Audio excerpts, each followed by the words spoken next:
कराଯାଇଛି कारण कोष मध्य जीवन धारण करिवार क्षमता अंतर्निहित होई रहिछि। कोष मध्य जीवन धारण करिवार क्षमता सहित कोष को सुचारू रूपे शरीर को सुचारू रूपे चालन करिवार क्षमता मध्य रहिछि। वर्तमान कोष केते प्रकार से प्राणी कोष अछि उद्भिद कोष अछि। कोष दुई प्रकार करथिले किंतु आमे जानिछु प्रथम पाठ अनुसार जैव विवर्तनवादी मत अनुसार कोष दुई प्रकार। जो कोष प्रथमे सृष्टि होइतिला ताहाको कहाजे प्राक निष्क्रिय कोष।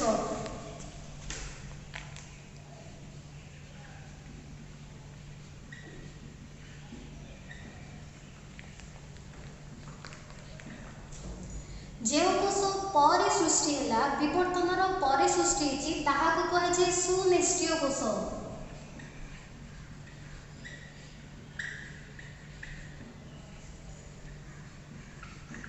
प्राक्निष्क्रिय कोष बा प्रोकैरियोटिक सेल सुनिष्क्रिय कोष बा यूकैरियोटिक सेल विवर्तनवादी मत अनुसार कोष दुई प्रकार। प्रथमे सृष्टि होती प्राक्निष्क्रिय कोष पर सृष्टि होती सुनिष्क्रिय कोष। वर्तमान जानिबा सुनिष्क्रिय कोष विषय। प्राक्निष्क्रिय कोष केउ मानकर देखा जाए साधारणतः किछि बैक्टेरिया ब्लू ग्रीन आल्जी एमानकर प्राक्निष्क्रिय कोष देखा जाए। सुनिष्क्रिय कोष कहा देखा जाए समस्त सुनिष्क्रिय कोष एककोशी आदि प्राणी ठारू आरंभ करी मनुष्य पर्यंत समस्त कोष होछि सुनिष्क्रिय कोष। प्रत्येक सुनिष्क्रिय कोष रे तीनोटी मुख्य अंश थाए। प्रत्येक सुनिष्क्रिय कोष रे तीनोटी मुख्य अंगिका थाए। कौन कौन? गोटे होछि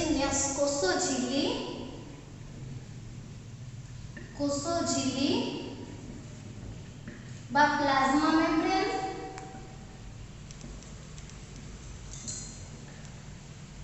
बा सेल मेम्ब्रेन।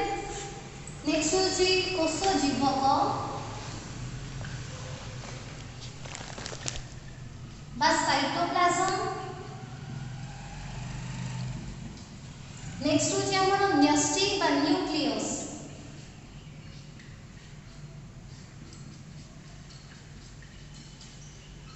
प्रत्येक सुनिष्क्रिय कोष रे ए तीनोटी मुख्य अंगिका देखा जाए। कोष झिल्ली प्लाज्मा मेम्ब्रेन बा सेल मेम्ब्रेन कोष जीवक साइटोप्लाज्म न्यष्टि न्यूक्लियस तीनोटी मुख्य अंगिका देखा जाए। वर्तमान गोटे गोटे अंगिका विषय पढ़ेगा। प्रथम होछि कोष झिल्ली बा प्लाज्मा मेम्ब्रेन।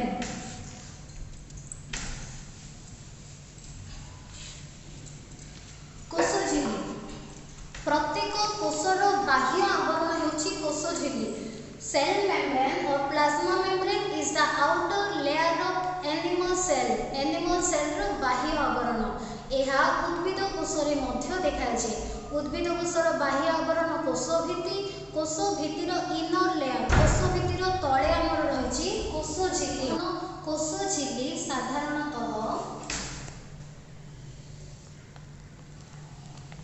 एहा एक झिल्ली सदृश होई रहिଥାଏ। एहा मध्यरे कोषर समस्त अंगिका पदार्थ एहा मध्यरे सुरक्षित रहिଥାଏ। कोष झिल्ली गोटे कोष और अन्य कोष ठारू अलग रखिबारे सहाय्य करे। साधारणतः यह छिद्रयुक्त अटे। कोष झिल्ली साधारणतः छिद्रयुक्त।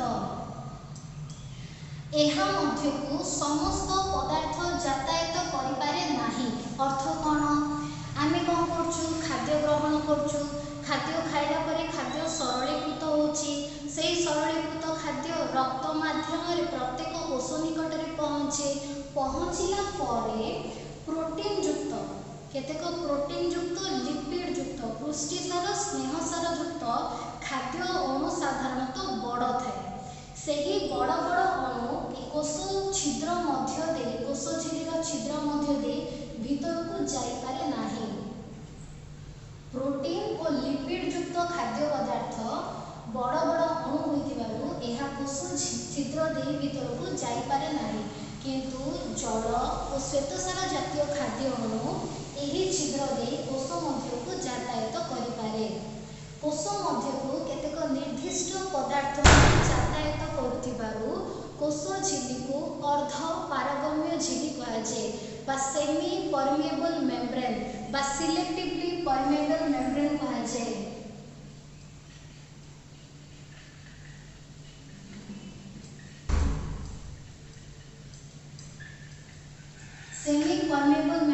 Selectively permeable membrane. एही मेम्ब्रेन बा झिल्ली केतेक पदार्थ केतेक बछा बछा पदार्थ ही भीतर को यातायात करबा पई परमिशन देउथिबारु एहाकू सिलेक्टिवली परमेबल मेम्ब्रेन बा अर्थ पारगम्य झिल्ली बोली कहा जाय। एहा मध्ये को केउ पदार्थ यातायात करि पारे साधारणतः जल अणु और श्वेतसार जातीय खाद्य अणु। श्वेतसार जातीय खाद्य अणु यातायात करि पारे किंतु प्रोटीन और लिपिड भली पुष्टिसार स्नेहसार भली बड़ बड़ खाद्य अणु यातायात करि पारे नाही। वर्तमान जानिबा कोष झिल्ली मध्य को जो खाद्य पदार्थ यातायात करे से केउ प्रक्रिया रे यातायात करे। आमे जानले कोष मध्य को केतेक बछा बछा खाद्य पदार्थ यातायात करे। वर्तमान देखिबा आम घरे कबाट झरका सब रही। कबाट झरका दे कौन यातायात करे? पवन यातायात करि पाउछि। आमे भी यातायात करि पारु। पवन किंबा मनुष्य किंबा जेकोसी पदार्थ यातायात करबा पे कौन आवश्यक पड़े? घर भितर पड़े आसे कि नाही, किंतु केतेक निर्दिष्ट पदार्थ ही यातायात करछि। कौन जोगु? किछि फोर्स थिबा जोगु, किछि प्रक्रिया थिबा जोगु से जल खाद्य पदार्थ वायु इत्यादि यातायात करे। सेम थिंग आमर सेल रे मध्य जो छिद्र अछि से छिद्र दे खाद्य पदार्थ किपरि यातायात करे? केवल खाद्य रखिले कोन झिल्ली मध्य को पळेबो कि नाही, तो किपरि यातायात करे? कोष मध्य को खाद्य पदार्थ सक्रिय माध्यम रे यातायात करे। कौन कौन? विसरण, परासरण और सक्रिय परिवहन।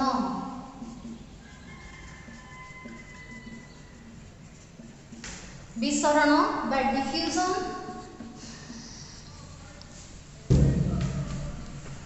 परासरण बा ऑस्मोसिस, सक्रिय परिवहन बा एक्टिव ट्रांसपोर्टेशन।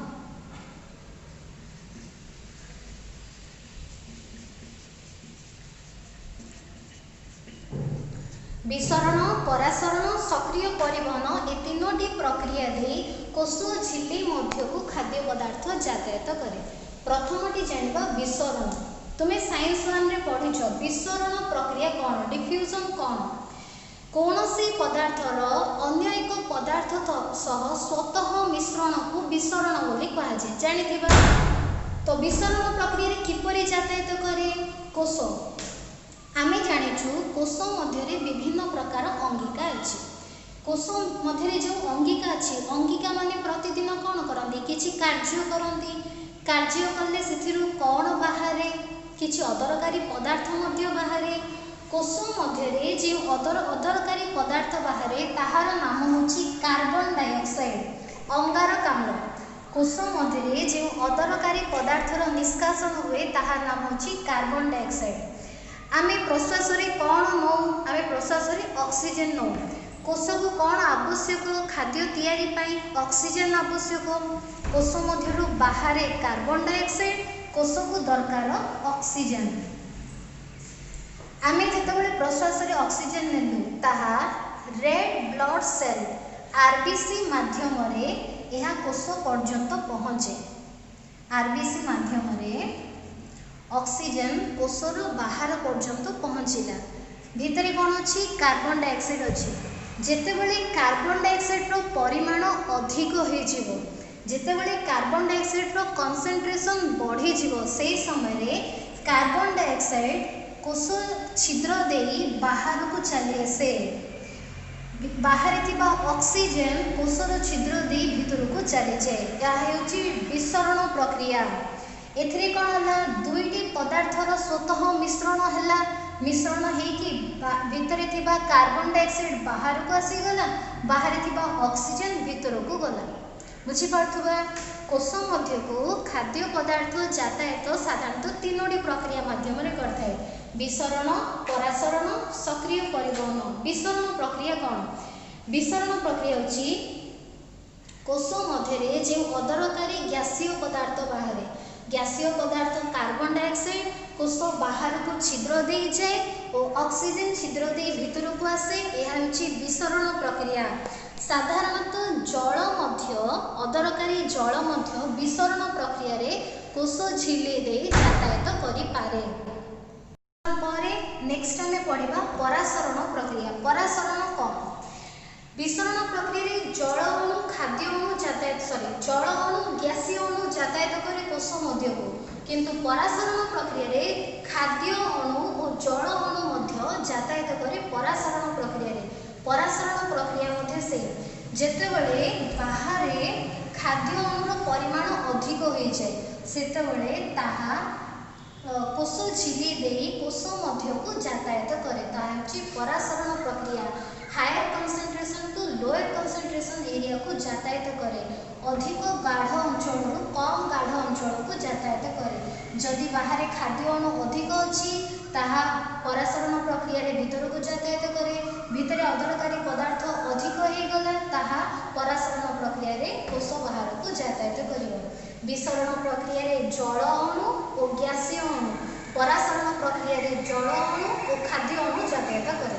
सक्रिय परिवहन कौन? ए समस्त परिवहन पाई शरीर मध्य साधारणतः 1 सेकेंड रु कम समय लगे, जहाँ जो आम शरीर मध्य शीघ्र अदरकारी पदार्थर निष्कासन कार्बन डाइऑक्साइड माध्यम झाड़ माध्यम मूत्र माध्यम होता है, से प्रक्रिया होची सक्रिय परिवहन। कोष झिल्ली। कोष झिल्ली एक छिद्रयुक्त, यह मध्य को समस्त पदार्थ यातायात करिपारे नाही, केतेक बछा बछा पदार्थ ही यातायात करथुवारो एहाकू सेमी परमेबल मेम्ब्रेन बा अर्ध पारगम्य झिल्ली बोली कहाछि। एहा मध्य को खाद्य पदार्थ केउ केउ प्रक्रिया रे यातायात करे? तीनोटी प्रक्रिया विसरण परासरण सक्रिय परिवहन प्रक्रिया रे यातायात करे। कोष झिल्ली। कोष झिल्ली पर नेक्स्ट हमें पढ़िबा कोष भित्ति विषय रे।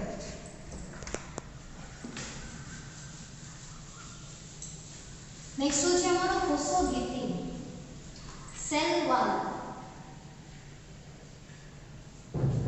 कोष भित्ति। कोष भित्ति साधारणतः उद्भिद कोषर बाह्य आवरण। कोष भित्ति साधारणतः उद्भिद कोषर बाह्य आवरण। कोष भित्तिर तले कोष झिल्ली साधारणतः थाए। कोष भित्ति उद्भिद को दृढ़ता प्रदान करिवा सह एक निर्दिष्ट आकृति प्रदान करे। कोष भित्ति केउथिरे तयारी? कोष भित्ति साधारणतः सेल्युलोज नामक एक श्वेतसार जातीय पदार्थ रे तयारी।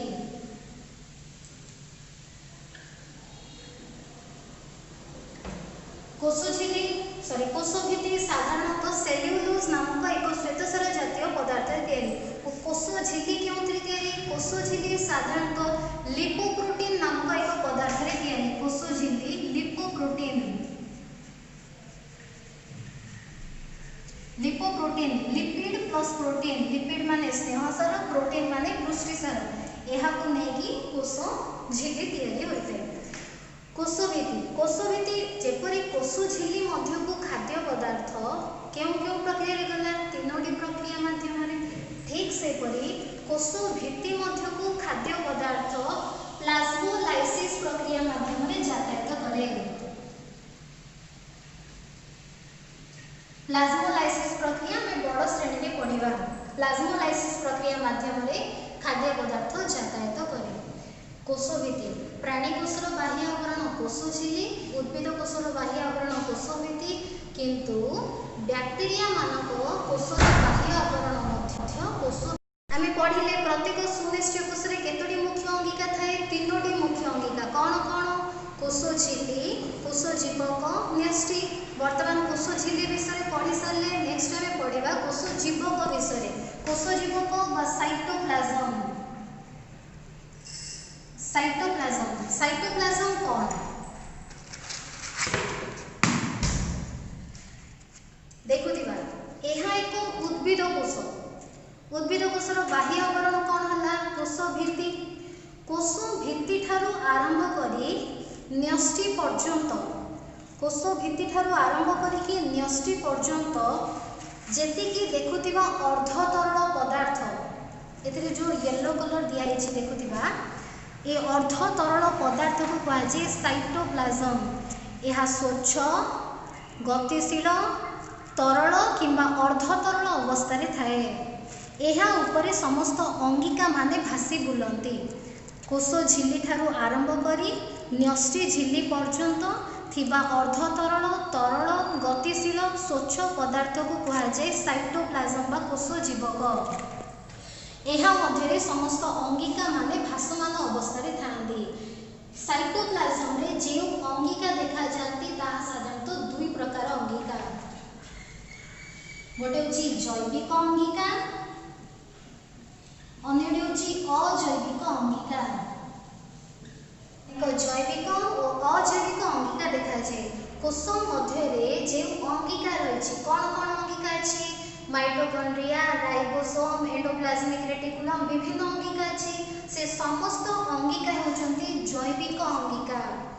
कोष मध्य जैविक अंगिका व्यतीत केतेक पृष्ठसार फिलामेंट जथा एक्टिन, माइक्रोट्यूबुल, भली किसी पृष्ठसार फिलामेंट अच्छी। केतेक श्वेतसार फिलामेंट ग्लूकोज अच्छी। केतेक श्वेतसार फिलामेंट ग्लूकोज अच्छी। विभिन्न प्रकार फिलामेंट गुड़िक पदार्थ गुड़िक कणिका गुड़िक होचंती अजैविक अंगिका। वर्तमान कोष मध्य जेतिकी अंगिका अच्छे सेमानकु आमे किपरि देखिबा। सेमानकु देखिबा पई साधारणतः इलेक्ट्रॉन माइक्रोस्कोप रो व्यवहार करा जाय। कोष मध्य थिबा जेतिकी जैविक अंगिका रहिछि सेथिरु गोटे गोटे अंगिका विषय हम पढिबा। प्रथमटी होछि माइटोकॉन्ड्रिया।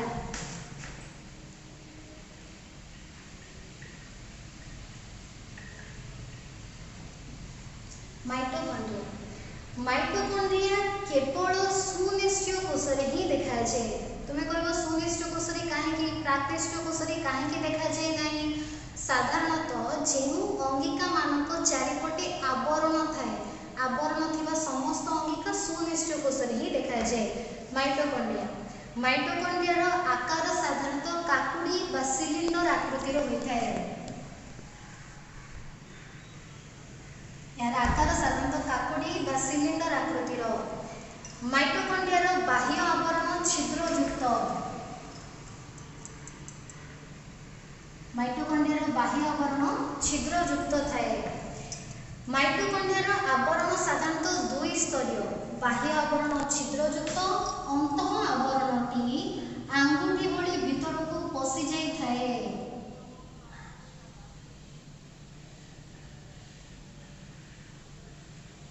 माइटोकॉन्ड्रिया रो अंतः आवरणटी आंगुठी भली भितरकू पसि जाई थाए। पसि जाइथिबा अंशर नाम होची क्रिस्टा।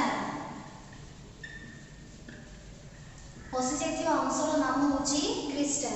माइटोकॉन्ड्रिया आकार काकुड़ी बा सिलिंडर आकृतिर। केतोटी आवरण विशिष्ट? दुईटी आवरण विशिष्ट। बाह्य आवरण छिद्रयुक्त, अंतः आवरण आंगुठी भली भितरकू पसि जाइछि। पसि जाइथिबा अंशर नाम होछि क्रिस्टा। क्रिस्टा मध्यरे अनेक अर्धतरल पदार्थ रहिथाय। ए अर्धतरल पदार्थर नाम होछि आधार बा मैट्रिक्स। एहाको आधार बा मैट्रिक्स बोली कहा जाए। नेक्स्ट माइटोकॉन्ड्रिया रो कार्य कोन देखिबा। माइटोकॉन्ड्रिया आकार काकुड़ी बा सिलिंडर आकृतिर।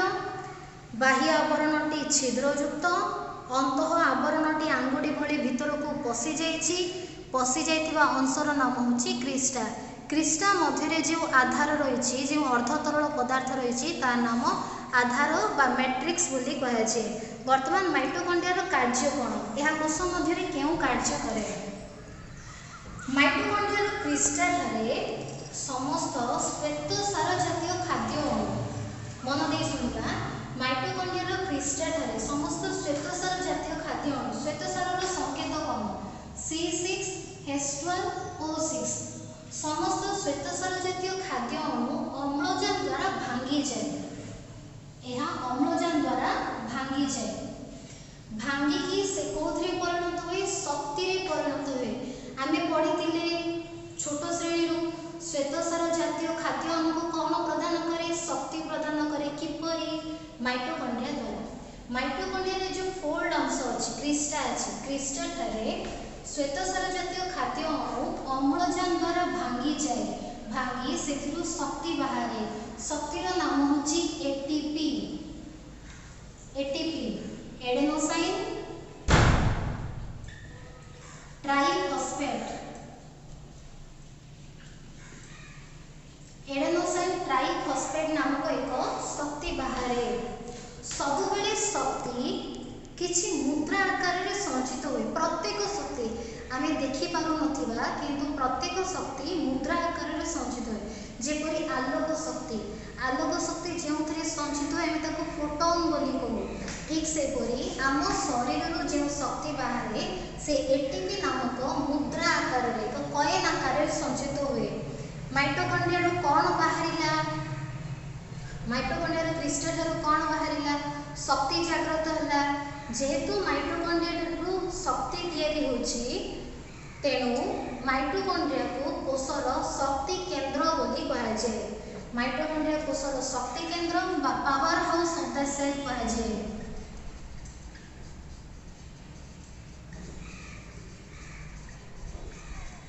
या को कोषर शक्ति केंद्र बा power house of the cell बोली कहा जाए कोष मध्ये थिबा जेतिकी जैविक अंगिका रहिछि सेथिरु गोटे गोटे अंगिका विषय हम पढिबा प्रथमटी होछि माइटोकॉन्ड्रिया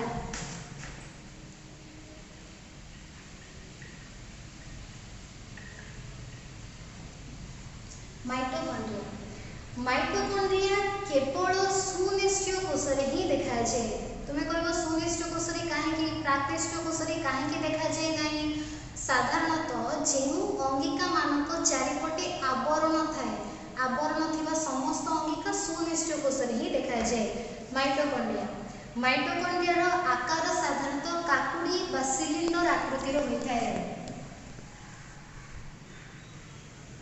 यार आकार साधारणतः काकुड़ी बा सिलिंडर आकृतिर माइटोकॉन्ड्रिया रो बाह्य आवरण छिद्रयुक्त माइटोकॉन्ड्रिया रो बाह्य आवरण छिद्रयुक्त थाए माइटोकॉन्ड्रिया रो आवरण साधारणतः दुई स्तरीय बाह्य आवरण छिद्रयुक्त अंतः आवरणटी आंगुठी भली भीतर को पसि जाई थाए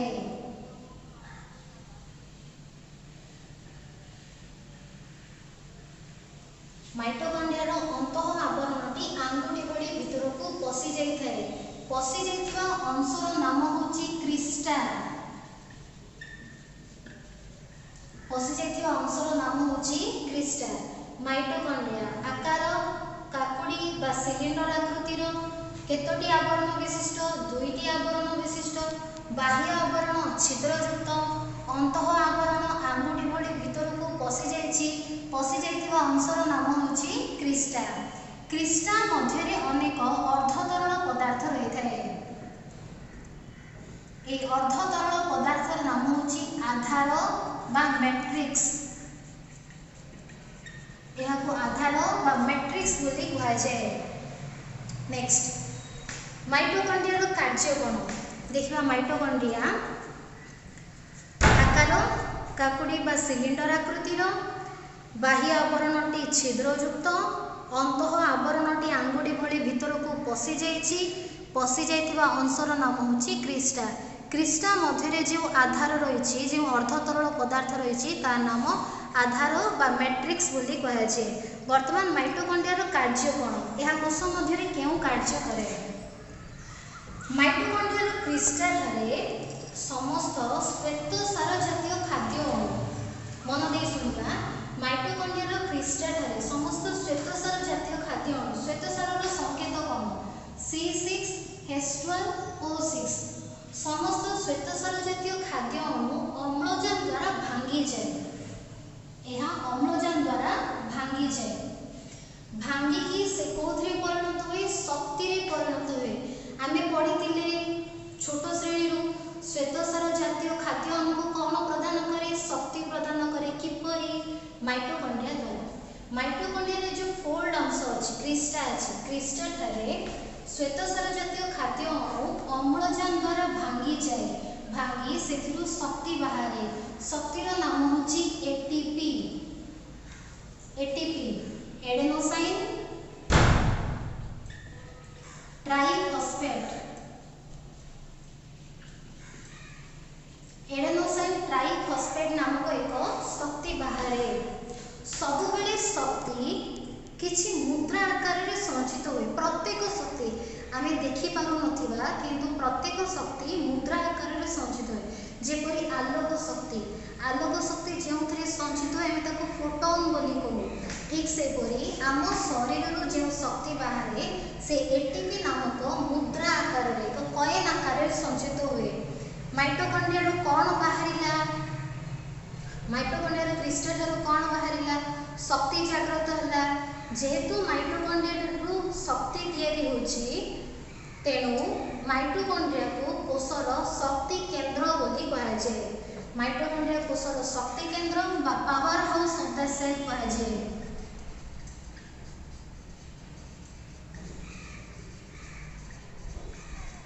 यहाँ को कोषर शक्ति केंद्र बा power house of the cell बोली कहा जाए। बुझी पारले?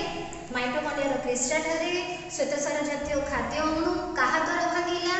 ऑक्सीजन द्वारा भांगिला। कौन तैयारी हैला? शक्ति तैयारी हैला। शक्ति केउथिरे संचित होला? एटीपी नामक एक मुद्रा रे संचित होला। एटीपी को कहा जाय कौन? शक्ति मुद्रा। जेहेतु शक्ति मुद्रा बाहर तेणु माइटोकॉन्ड्रिया को कोषर शक्ति केंद्र बा power house of the cell बोली कहा जाय। बुझी पारले? नेक्स्ट माइटोकॉन्ड्रिया रो निजस्व राइबोसोम और निजस्व डीएनए थिबा जगु से निजे निजे पुष्टिसार तैयारी करे। ताहाकू अन्य स्थानरू पुष्टिसार आवश्यक नथाए। से निजे निजे पुष्टिसार तैयारी करि पारुथबा जगु ताहाकू अर्ध स्वयंचालित अंगिका मध्य कहाଯାଏ। माइटोकॉन्ड्रिया को अर्ध स्वयंचालित अंगिका मध्य कहाଯାए। कारण तार निजस्व राइबोसोम निजस्व डीएनए थिबा जगु से निजे निजे पुष्टिसार तैयारी करे। नेक्स्ट कार्ड आंसर रे हमें अन्य अंगिका मानक विषय पढ़िबा। पाठ्य संबंधी केतेक प्रश्न। कोष को जीवनर मौलिक एकक काहींकी कुहा जाए? प्रत्येक सुनिश्चय कोष रे केतोटी मुख्य अंगिका देखा जाए?